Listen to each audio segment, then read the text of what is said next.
আমাদের senior editor Subhrangshu Chatterjee রয়েছে এই মুহূর্তে সরাসরি। শুভ্রাংশু, অত্যন্ত তাৎপর্যপূর্ণভাবে এই নির্দেশিকা দেওয়া হচ্ছে যে তুমি বাড়ি তৈরি করতে গেলে বাবা আগে অনুমতি নিতে হবে কলকাতা এয়ারপোর্টের, কারণ যে ঘটনা ঘটেছে সেই ঘটনা প্রত্যেকের চোখ খুলে দিচ্ছে। শুভ্রাংশু, এটা কতটা গুরুত্বপূর্ণ কলকাতার ক্ষেত্রে?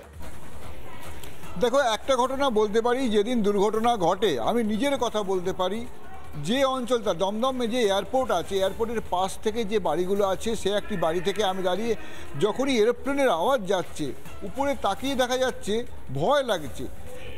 যে কোনো বহুতলে দাঁড়ালে উপর দিকে তাকালে যেন হাত ছুঁড়ে এরোপ্লেন ছোঁয়া যায় এরকম মনে হচ্ছে। এই যে মধ্যমগ্রাম, রাজারহাট, এই যে উত্তর দমদম, এই যে বিস্তীর্ণ এলাকাটা আছে, মানে ঠিক এয়ারপোর্টের গা ঘেঁষে, সেখানে তো বহুতলের ছড়াছড়ি।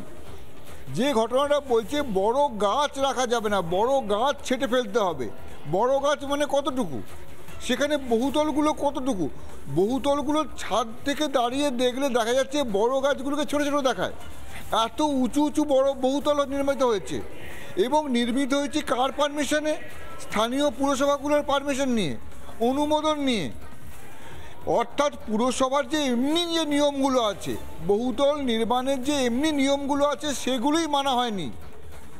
যে অভিযোগ বিজেপি বা অন্যান্যরা করে আসছে যে কেবলমাত্র টাকার নিয়ম মানা হয়েছে, তোলাবাজির নিয়ম মানা হয়েছে, দিয়ে গোটা বিমানবন্দর ঘিরে বহুতলের ছড়াছড়ি, মানে যেটা বলে মাশরুমের মতন, ছত্রাকের মতন বহুতল নির্মিত হয়েছে এই গোটা অঞ্চলটা। রাজারহাট, মধ্যমগ্রাম, উত্তর দমদম বা এয়ারপোর্ট ধরে যে 1 নম্বর গেট, এয়ারপোর্টের 1 নম্বর গেট থেকে যদি কেউ সল্টলেকে আসতে চায়, যদি কেউ নিউ টাউনে আসতে চায়, সে দেখতে পাবে যে কোনো বাড়ির ছাদে উঠে যাক, যে বাড়িগুলো আছে প্রতিটা বাড়ির যে উচ্চতা সব কটাই নিয়ম মানে না। যে নিয়মের কথা বলা হচ্ছে কোনোটাই, যে বহুতলগুলো একটাও নিয়ম মানে না। আসলে ওখানে বহুতল তো থাকারই কথা নয়। সেই আকাশ ছুঁই ছুঁই বহুতলগুলো কেন আছে? গুজরাটের যে ঘটনাটা ঘটলো, এখন যে যারা ওই বহুতলে বাস করে তারা তো আতঙ্কে কাঁপছে। আমাদের অফিসে অনেকেই ফোন করেছে,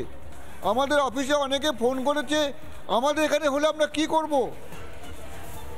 গুজরাটের যে ঘটনাটা ঘটলো, মেডিকেলের যে হোস্টেল ছিল, ছাত্ররা খাচ্ছিল, সেখানে কীরকম ভয়াবহ দুর্ঘটনা। এখানে যখন বিমানে যারা উঠেছে বা বিমান থেকে যখন অবতরণ করে ওঠে, যদি দেখা যায় কি ভয়ঙ্কর দৃশ্য।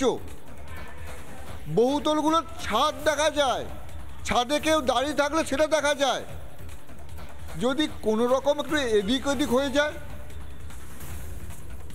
গুজরাটের যে ঘটনা ঘটেছে সেই ঘটনা কি সাক্ষী হতে চায় কলকাতা? সেরকম কি ঘটনা একটা কলকাতায় হোক তেমনটা চায়? নড়ে চড়ে বসছে, এয়ারপোর্ট অথরিটি নড়ে চড়ে বসছে। তারা যেটা বলছে, সেই নিয়মটা যে কথা বলছে, সেই নিয়মটা যে সামান্যতম পালন করা হয়, ওই গোটা অঞ্চলটা ফাঁকা করতে হবে। কিন্তু কে দেখবে? প্রতিটা যে পুরপ্রধান আছে, কাউন্সিলরগুলো আছে, তারা কি করছে? বিজেপি অভিযোগ করছে কাউন্সিলরদের গলায় সোনার চেন হচ্ছে, খালি বাড়ছে এক একটা কাউন্সিলর। সে কাউন্সিলররা মানুষের জীবন নিয়ে ছিনিমিনি খেলছে, পুরসভা অনুমতি দিয়ে দিচ্ছে।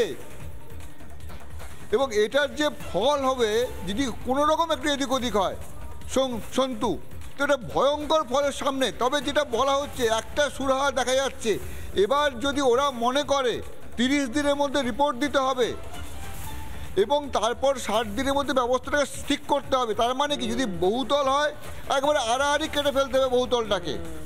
ওরা তো গাছ কাটার কথা বলছে, মানে লম্বা গাছ। বহুতলগুলো কত বড়, যদি গাছ কাটার কথা হয়, একটা লম্বা গাছ কত বড় হয়? 2 তলা 3 তলা গাছ হতে পারে, সেই জায়গায় কত বড় হবে সন্তু? একদমই শুভ্রাংশু, শুধু তাই নয়, সর্বোচ্চ 2 তলা করতে পারে, এই খবরও বলা হচ্ছে। আমাদের সঙ্গে আমাদের 3 প্রতিনিধি, একজন সিনিয়র এডিটর শুভ্রাংশু চ্যাটার্জি তিনি ছিলেন, এবং আমার সঙ্গে আমাদের 2 প্রতিনিধি কিশলা এবং পিঙ্কি ছিলেন। প্রত্যেককে ধন্যবাদ। আপনাদের জানিয়ে রাখবো, কলকাতা এয়ারপোর্টের তরফ থেকে নোটিশ দিয়ে, নির্দেশিকা দিয়ে জানিয়ে দেওয়া হচ্ছে 20 কিলোমিটারের মধ্যে বহুতল নির্মাণ করতে গেলে অনুমতি নিতে হবে। কলকাতা বিমানবন্দর দেখবে কোন কোন বহুতল থ্রেট রয়েছে, সেই বহুতলগুলো পর্যন্ত ভাঙা হতে পারে কি।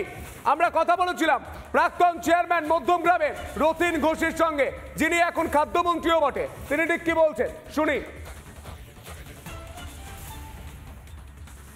20 কিলোমিটার্সের মধ্যে যে বাড়িঘর হবে নির্মাণ, সেক্ষেত্রে এয়ারপোর্ট অথরিটির এনওসি নিতে হবে। যদিও মধ্যমগ্রাম পুরসভায় এনওসি ছাড়া কিন্তু প্ল্যান দেয়া হয় না, প্রায় যেখানে 10 মিটার অবধি হাইট আর কি অ্যাপ্লিকেবল, সেখানে পার্টিকুলার 2-3টে ওয়ার্ড আর নিউ ব্যারাকপুরের কিছু অংশ যেখানে কিন্তু এই ধরনের বাড়ি অনুমোদন হয় না। এয়ারপোর্ট অথরিটি যেটা প্রতি মাসেই একটা মিটিং করে, অ্যাডভাইজারি কমিটি আছে, ফ্লাইং জোনটা সেইটা দেখবার জন্য মাঝে মাঝে ওনারা বসেন এবং প্রিকশনারি মেজর নেওয়া হয়। এয়ারপোর্ট অথরিটিকে ভাবতে হবে, পারমিশন তো তারা দিয়েছে। নানা ধরনের কন্টেন্ট দেখার জন্য লাইক করুন, শেয়ার করুন আমাদের ফেসবুক পেজ, সাবস্ক্রাইব করুন আমাদের ইউটিউব চ্যানেল। পাশাপাশি অন্যান্য ব্রেকিং নিউজের জন্য অবশ্যই চোখ রাখুন রিপাবলিক বাংলায়।